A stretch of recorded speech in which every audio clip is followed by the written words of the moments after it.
Parsha, Parshas Chukas. Starts off with the enigmatic mitzvah of Parah Adumah, right? The red heifer. The law is, the halacha is that if somebody comes in contact with a corpse, that he has to, in order to purify himself, he has to take a mixture of water and some of the ashes of the red heifer, and it gets sprinkled on him, and that makes him pure. What's a heifer? Heifer and a female cow. Female, it's cow in that way. Okay? I know All these years you've been going it's through one of those things, those those terms which you've learned since you were a kid of 3, 4, 5, whatever, and you never know what it never recommends. Anyway, the heifer is a cow, as opposed to a female, as opposed to a. A heifer's a female, but a year old, right? It's a year old. It must actually be more than that, but anyway, it was past its, not past its first year. Anyway, when was this mitzvah given? When was the mitzvah of Parah Adumah given? So Rashi doesn't mention it here, but Rashi in the beginning of Parshas Shmini says there, the Gemara says that a number of different halachas were given on the first day the Mishkan was erected, on the first of Nisan. And those, basically the common denominator of all those halachas is which halachas came into play, became applicable once there was a Mishkan. So there was all the mitzvahs of Korbanos, and this mitzvah of Parah Adumah, of taking the red heifer and burning it, and the whole process which is mentioned in this week's Parsha, that mitzvah required having a Mishkan, because part of the process is that the blood of the red heifer, after, even though it wasn't shechted, wasn't slaughtered inside the Azara, it was taken outside the camp,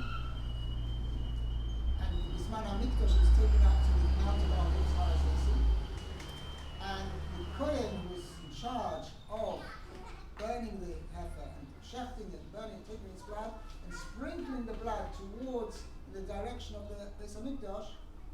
Part of it was that the blood had to be sprinkled in the direction of the Beis HaMikdash, where when they were in the wilderness, in the direction of the Mishkan. And that required a Mishkan. There was no Mishkan, you couldn't sprinkle it in the direction of the Mishkan.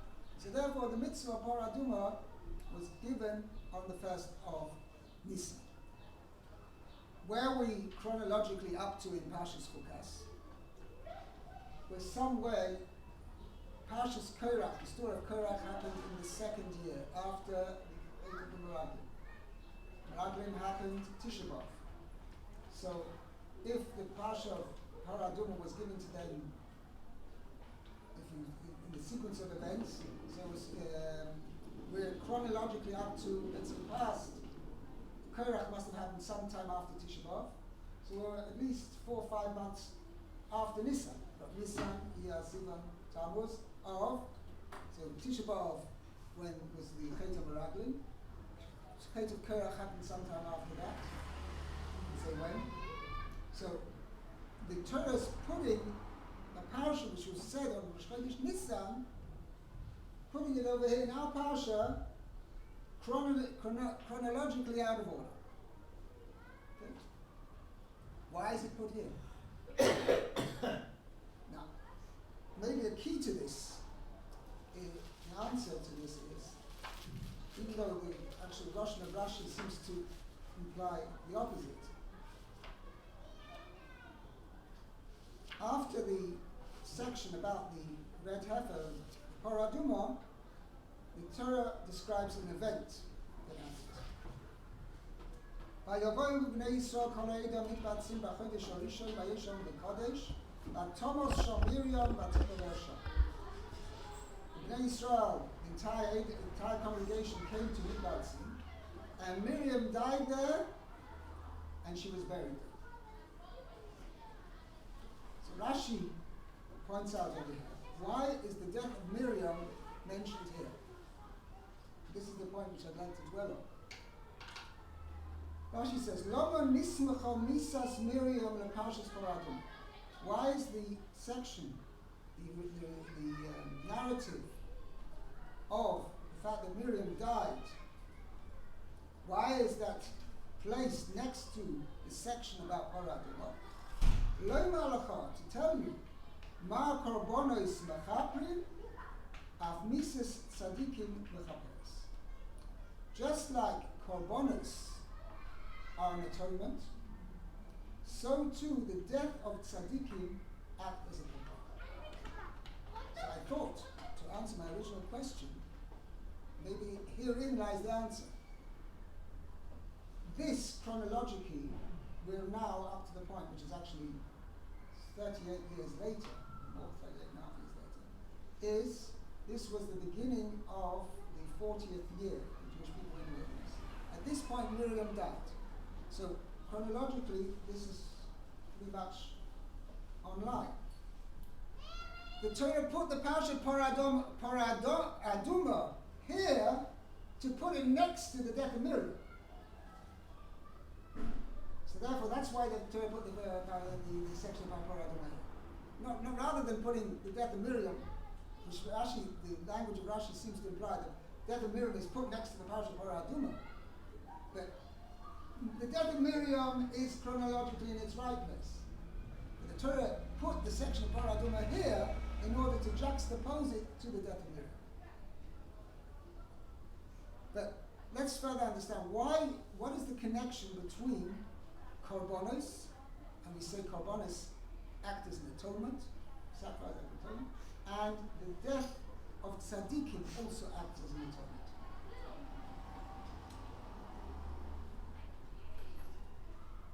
So the Maral, in Gur Aryeh particularly, speaks about this at length. But I'd like to elaborate on this maybe slightly differently, it's a different angle from the way the Maral explains it.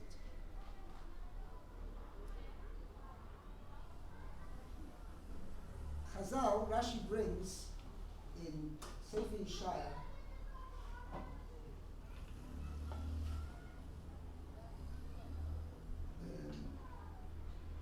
Pasuk says as follows. Yeshaya's Navi is giving warning to Klal Yisrael, and he says to them, Vayom Hashem, Yan ki nigash ha'om hazeh befiv u'visfosav kibduli.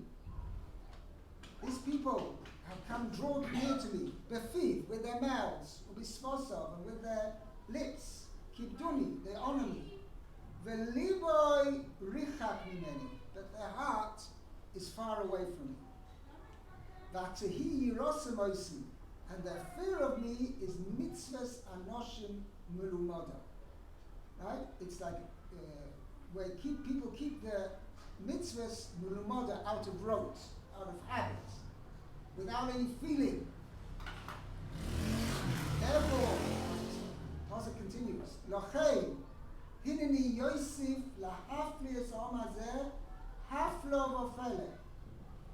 Therefore, I'm going to do wondrous actions against this people. Haflo v'ofele. It says 3 times. Lahafli es ha'om hazeh haflo v'ofele. V'ovda chochmas chachomov. They're going to lose the wisdom of their wise men. Ubinas nevonov tistato. And the insight of the ones, the people of the wise men who have insight.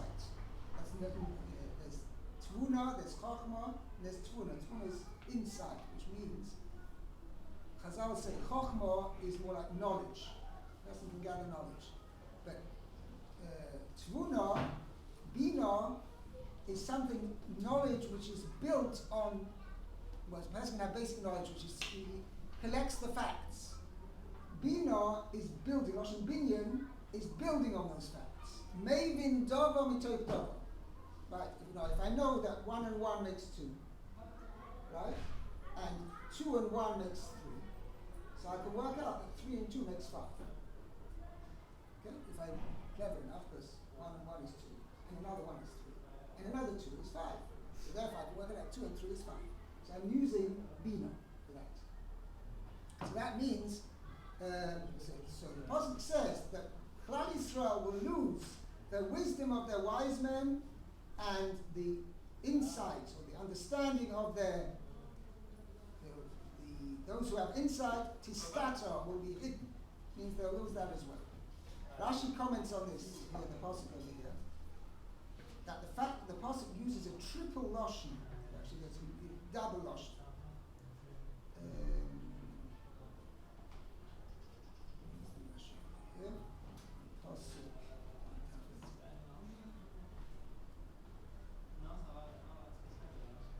Kosher silukion shel chachmei Yisrael, kiflayim kechurban beis hamikdash. Says Rashi, the death of tzaddikim, of chachmei Yisrael, is double as severe than the churban, than the destruction of the beis hamikdash. In Dvarim, in Parshas Kisova, shekulon eino elo haflo achas. All of them only describes one level of Pele, meaning one form of wondrous, unusual, supernatural plagues, punishments. Hifla Hashem es makois. The kan shtei aflos. Here it says two aflos. And after some is a half loaf of that. So now let's try and understand, why should it be that the death of tzaddikim should be worse than the destruction of the Beis Hamikdash? And Rashi says, even more the clothes. So let's try and understand, what is a korban? A person who does a sin has to bring a korban. Now, as we know, Kosh Baruch Hu doesn't need food. Right? Kosh Baruch Hu is totally non-corporeal, right? Kosh Baruch Hu doesn't have a body, doesn't have any human limitations. Kosh Baruch Hu doesn't need food, he doesn't need drink. So what is the idea of bringing a Kosh Baruch Hu korban?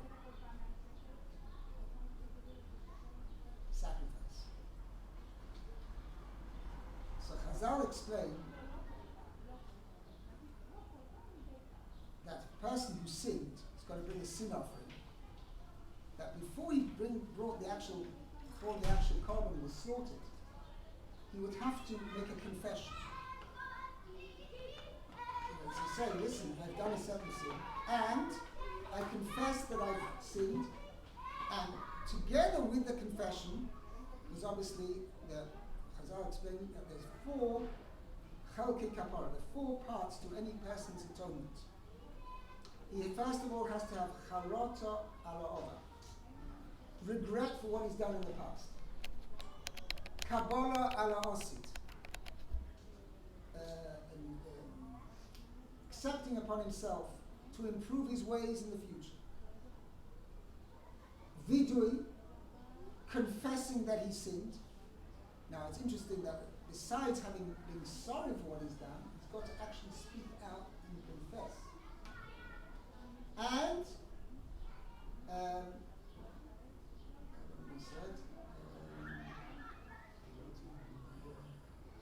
and obviously aziva sachet, leaving the chet itself, no longer doing the chet. When Chazal in aziva sachet means, let's say chas v'shalom, give an example, somebody was not careful about basar v'chalav and he used to eat cheeseburgers. Issa d'oraisa basar v'chalav. So a person says, okay, now he stops himself from going to the halacha. One mustn't have meat and milk together. But what does he do? Every day he walks past the McDonald's. I missed that cheeseburger. That's not aziva sachet. Aziva sachet means if a person realizes he's done avera, he's got to make every measure whatsoever that he avoids succumbing again to do the avera. So therefore, first the chas v'shalom was used to eating cheeseburgers. Right? He's got to be careful to avoid walking past the McDonald's. Avoid the temptation. So those are the 4 things. Avoiding aziva sachet, meaning avoiding the temptation. being sorry about doing it. Charot alava, sorry that he did the sin. Acceptance of the future that he's not going to do it anymore, and he's not going to. And vidui, actually confessing. So part of that, when the person brought a korban, he had to confess, and part and parcel of the confession wasn't just to confess without any acceptance of improving his ways. A person had to do tshuva. So once a person has done tshuva and confessed his sin, what was the point of actually bringing the korban? Chazal say that when a person saw that the korban was shechted, right, the person had to visualize that this little sheep, or goat, or cow, whatever the one may be, is being shechted. That's him! Because he's done the Aveira, it should have been him who should be shechted. He should have forfeited his life because he's done the Aveira. But the Kosh Baruch Hu spared him. Especially since he did the Aveira unintentionally. When a person got a korban, it was for an unintentional Aveira. Since he did it unintentionally, the Kosh Baruch Hu spared him. And instead, this little sheep is being shechted in his place. So the idea of bringing a korban wasn't so much to appease a Kodesh Baruch Hu. It was to, person should learn the lesson and realize the severity of his Aveira and to wake him up, to shake him out of his slumber, right? And to realize the severity of what he's done. Chazal tell us that, and this is what the Chazal tell us, Mises Tzaddik, the death of a tzaddik will have the same effect. And how so? Nowadays we don't have a basic English.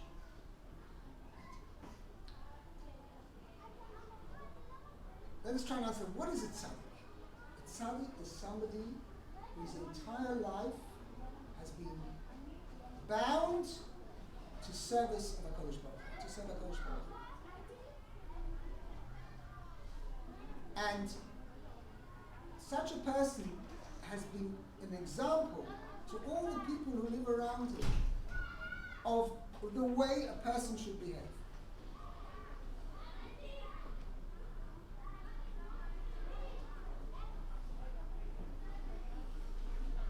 When if a person learns in the lifetime of a tzaddik and learns from this tzaddik's behavior, whilst the tzaddik is still alive, that's fine. That's where it should be. That's the best way.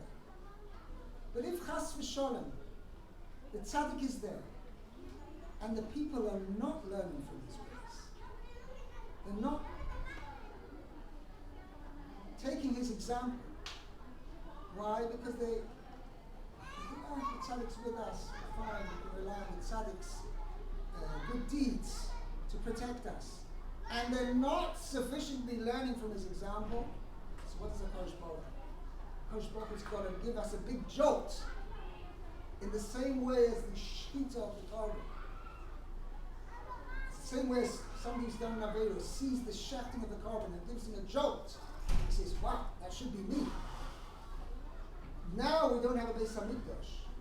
Kodesh Baruch Hu takes away the tzaddik to give us this jolt. Why is HaKadosh Baruch Hu taking away this tzaddik? This tzaddik was good with us. He had his relying his good deeds. HaKadosh Baruch Hu said, listen, and this is Pshat in the Pasuk in Sefer Yishai. When people, there are tzaddikim among us, and nevertheless the people aren't learning from his behavior, and the way the general people fulfill the mitzvahs is in a lacking feeling. Unlike the tzaddik, they lack feeling. They just keep the mitzvahs out of rote, out of habit, without any feeling. So Kodesh Baruch Hu says, this is the way you're keeping the mitzvahs. I'm going to give you. You need to be woken up. What are you doing?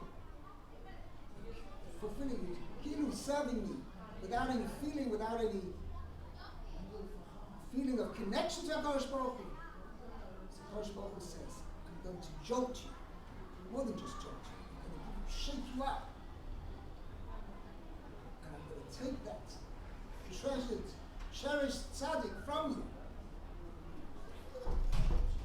And thereby, that will wake you up.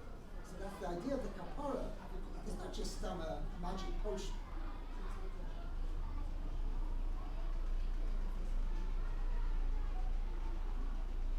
The idea of a kapara is the person thereby will improve his ways.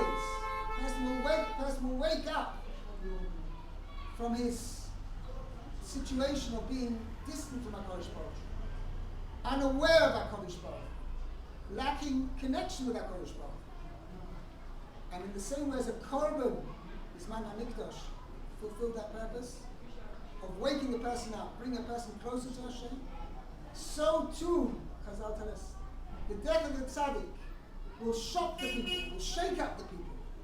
And this way, it will bring Klal Yisrael closer to Hashem. For sure, the Chatchila, the most desired way should be that the tzaddik in his lifetime, we should learn from his example. But if Chas v'Sholem, the people don't learn from the tzaddik in his lifetime, then HaKadosh Baruch Hu will send it, Chas v'Sholem will take the tzaddik away. But the purpose is to jolt the people into being awakened, into further, closer awareness of HaKadosh Baruch Hu. In this way, this will bring them to Tshuva. So in that respect, why is it that the death of tzaddikim is worse than even the destruction of the Beis Hamikdash? The Beis Hamikdash is really a tremendous gift from HaKadosh Baruch Hu. What is the Beis Hamikdash? Chazal say, "V'asu li mikdash v'shochanti b'soicho." Chazal asks, what do you should say? Make for me a temple, a mishkan, a dwelling. So Chazal says, should say, "V'shochanti b'soicho." I should dwell in it. He said, make for me a mishkan, and I will dwell in it. What does it mean, v'shochanti b'soicho? Does HaKadosh Baruch Hu need a house? HaKadosh Baruch Hu is everywhere. HaKadosh Baruch Hu, Chazal say, HaKadosh Baruch Hu, hu mekoyma shel olam, ve'eino olam mekoyma. HaKadosh Baruch Hu is, how's the song go? Here and there and everywhere, up, down, all around. Right? That's how it goes, the song goes? Right. So that means HaKadosh Baruch Hu is everywhere. So what's HaKadosh Baruch Hu need a house? We need a house. We need HaKadosh Beis Hamikdash. Why? Because we're so involved in everything that goes on in the world. And there are places, unfortunately, in the world where one can be there and one will not recognize HaKadosh Baruch Hu is there. Straight to 42nd Street, or 47th Street, what's the one? 42nd. Yeah, Times Square. I'm not going to go to other places in the world where there's a distinct lack of awareness of HaKadosh Baruch Hu. So HaKadosh Baruch Hu said, I'm going to make a house, a place, where you come there, you know these things. Kaviyachal HaKadosh Baruch Hu is going to concentrate the awareness of his existence in that place. And that's really the Beis Hamikdash. But having a Beis Hamikdash is a gift from Hashem. And unfortunately, we have not yet reached the level that we can be again zeicha to that gift that HaKadosh Baruch Hu should be the Beis Hamikdash. B'meir Rameinu should be good. But we have today, in place of that, we have tzaddikim. We have great people who are, in a way, when one comes into their presence, one feels the way they act, the way they behave. Their whole being is that since they have Shivisi Hashem Inegdisonit, their whole way they behave, the whole way they act, we see in their behavior that in front of them, HaKadosh Baruch Hu exists. It's not something abstract. HaKadosh Baruch Hu is there in front of them. And that's the way they act. So when we come into their presence, we also feel that. That is tzaddikim. The leaders, so the righteous people of our generation, have that closest to HaKadosh Baruch Hu. But why is a tzaddik even greater than the Beis HaMikdash? Because Beis HaMikdash is a gift of HaKadosh Baruch Hu to us. A tzaddik reached that level of being constant awareness of HaKadosh Baruch Hu through his own work, through his own constant striving to be connected with Hashem, his own refinement of his midas, his Torah learning, his prayer, his tefillas. Through all that avodas Hashem, he brought himself on a level to have a constant awareness of Hashem, to be constantly aware of Hashem through his own avodah. So besides when we come in the presence of a tzaddik, we have this close awareness of HaKadosh Baruch Hu, but we have an example of what we can do. The point of a tzaddik is not just, wow, this is tzaddik, but I'm never going to be that. The purpose of the tzaddik is to show a living example, a human example of how high a human being can reach. So if we're not using that example, chas v'sholem, HaKadosh Baruch Hu will take that away in the same way as he took away the Beis HaMikdash. But the tzaddik, besides being a tool for close awareness to HaKadosh Baruch Hu, is also a living example for us that we can strive to be closer to HaKadosh Baruch Hu. We can also reach that level of awareness, constant awareness of HaKadosh Baruch Hu. And if chas v'sholem, we don't utilize, we don't appreciate and take the example of the tzaddik, chas v'sholem, HaKadosh Baruch Hu will take it away. Be'ezus Hashem, it was just with the message. We should zeicha that the tzaddikim who we do have with us, let us show a great appreciation for them and take the example. Let us strengthen our connection to HaKadosh Baruch Hu. When we daven, let our davening not just be, we use the word Asher Yishvei Yisrael. Asher Yishvei Yisrael should be said differently from just Asher Yishvei Yisrael. So we always say, he rattled it off like Asher Yishvei Yisrael. When we say Asher Yishvei Yisrael, we shouldn't rattle it off like saying Asher Yishvei. Our Asher Yishvei Yisrael should be different.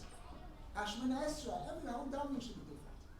And whatever we do, we should find whatever we do. Let's not forget. Kosh Baruch Hu is here and there and everywhere. Kosh Baruch Hu is around us. Let us take the example of the tzaddik. And if we are, let this be Be'ezus Hashem. We're coming up now to the 3 weeks. This is a special time of tshuva for the fact that we don't have a Beis HaMikdash. Be'ezus Hashem, with our strengthening our awareness and our closeness to our HaKadosh Baruch Hu, we should again, we should, by the fact we show our closeness and our appreciation of our closeness to HaKadosh Baruch Hu, we should be zercha again to the special gift and tool which HaKadosh Baruch Hu will give us to bring us closer to Him with the rebuilding the Beis HaMikdash. Amen. Wow.